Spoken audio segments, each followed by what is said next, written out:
அலகு 40. நம்பிக்கை தரும் நல்வாக்கு. ஆறுதல் கூறுங்கள், என் மக்களை தேற்றுங்கள் என்கிறார் உங்கள் கடவுள்.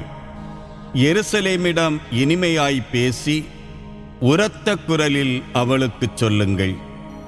அவளது அடிமை நிலை நின்றுவிட்டது, அவளது குற்றம் மன்னிக்கப்பட்டது. தன் பாவங்கள் அனைத்திற்காகவும் ஆண்டவரது கையில் அவள் 2 மடங்கு தண்டனை பெற்றுவிட்டாள். குரலொலி ஒன்று முழங்குகின்றது, பாலை நிலத்தில் ஆண்டவருக்காக வழியை ஆயத்தமாக்குங்கள்.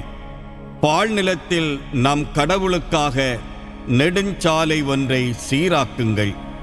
பள்ளத்தாக்கு எல்லாம் நிரப்பப்படும், மலை குன்று யாவும் தாழ்த்தப்படும், கோணலானவை நேராக்கப்படும், கரடு முரடானவை சமதளமாக்கப்படும்.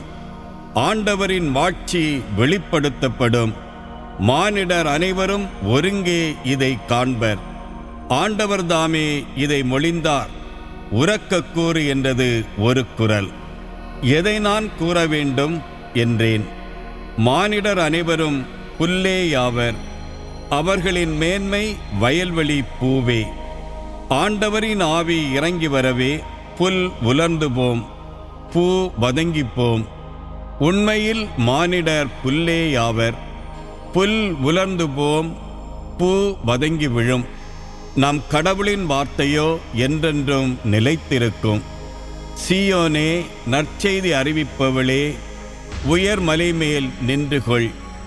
எருசலேமே, நற்செய்தி உரைப்பவளே, உன் குரலை எழுப்பு, அஞ்சாதே. இதோ உங்கள் கடவுள் என யூதா நகர்களிடம் முழங்கு. இதோ என் தலைவராகிய ஆண்டவர் ஆற்றலுடன் வருகின்றார். அவர் ஆற்றலோடு ஆட்சி புரியவிருக்கின்றார். அவர்தம் வெற்றி பரிசை தம்முடன் எடுத்து வருகின்றார். அவருடைய வெற்றி சின்னங்கள் அவர் திருமுன் செல்கின்றன. ஆயரைப் போல் தம் மந்தையை அவர் மேய்ப்பார். ஆட்டுக்குட்டிகளை தம் கையால் ஒன்று சேர்ப்பார். அவற்றை தம் தோளில் தூக்கி சுமப்பார். சினை ஆடுகளை கவனத்துடன் நடத்திச் செல்வார். இஸ்ரவேலின் ஒப்பற்ற கடவுள். கடல் நீரை தம் உள்ளங்கையால் அளந்தவர் யார்? வானத்தை சாண் அளவால் கணித்திட்டவர் யார்? மண்ணுலகில் புழுதியை மரக்காலால் அளந்தவர் யார்?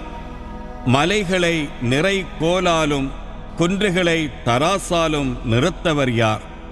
ஆண்டவரின் ஆவிக்கு வழிகாட்டியவர் யார்? அறிவுரையாளராயிருந்து அவருக்கு கற்றுத்தந்தவர் யார்? யாரிடம் அவர் அறிவுரை கேட்டார்? அவருக்கு பயிற்சி அளித்து நீதி நெறியை உணர்த்தியவர் யார்? அவருக்கு அறிவு புகட்டி விவேக நெறியை காட்டியவர் யார்? இதோ வேற்றினத்தாரை வாளியிலிருந்து சிந்தும் நீர்த்துளியாகவும் தராசில் ஒட்டிய தூசாகவும் அவர் கருதுகின்றார். இதோ தீவுகளை ஓர் அணுவென அவர் தூக்குகின்றார். எரிப்பதற்கு லெபனோனின் மரங்கள் போதா? எரிபலிக்கு அதன் விலங்குகள் பற்றா? மக்களினங்கள் யாவற்றையும் இல்லாமையாக, ஒன்றுமில்லாமையாக, விழலாக அவர் கருதுகின்றார்.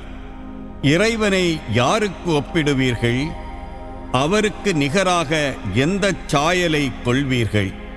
சிலை வடிவத்தையா? அதை சிற்பிகள் வார்க்கின்றார்கள். பொற்கொல்லர் அதை பொன்னால் வேய்கின்றனர். வெள்ளிச் சங்கிலிகளை அதற்கென அமைக்கின்றனர்.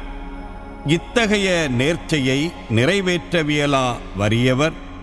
உளுத்துப்போகா மரத்தை தேர்ந்து கொள்கின்றார். அசைக்க முடியா சிலையொன்றை நிறுவ அவர் கைவினைஞரை தேடுகிறார். உங்களுக்கு தெரியாதா? நீங்கள் கேள்விப்படவில்லையா? தொடக்கத்திலிருந்தே உங்களுக்கு அறிவிக்கப்படவில்லையா? மண்ணுலகிற்கு அடித்தளமிட்ட காலத்திலிருந்தே நீங்கள் இதை அறிந்து கொள்ளவில்லையா? உலகின் விதானத்தின் மீது வீற்றிருப்பவர் அவரே. மண்ணில் வாழ்வோர் வெட்டுக்கிளி போல்வர்.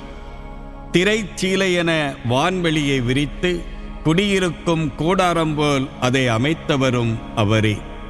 ஆள்வோரை வீழ்த்துபவர் அவரே. மண்ணுலகின் தலைவர்களை ஒன்றுமில்லாக்குபவர் அவரே. அவர்கள் நடப்படுகிறார்கள், விதைக்கப்படுகிறார்கள்.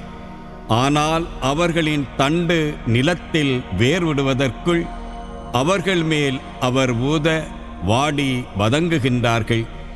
சூறைக்காற்று அவர்களை துரும்பென அடித்துச் செல்கின்றது. என்னை யாருக்கு ஒப்பிடுவீர்கள்? எனக்கு நிகரானவர் யார் என்கிறார் தூயவர். உங்கள் கண்களை உயர்த்தி மேலே பாருங்கள். அவற்றை படைத்தவர் யார்? வான்படையை எண்ணிக்கை வாரியாய் வெளிக்கொணர்ந்து அவை ஒவ்வொன்றையும் பெயர் சொல்லி அழைப்பவரன்றோ? அவர் ஆற்றலும் வலிமையும் நிறைந்தவராயிருப்பதால் அவற்றில் ஒன்றேனும் குறைவதில்லை.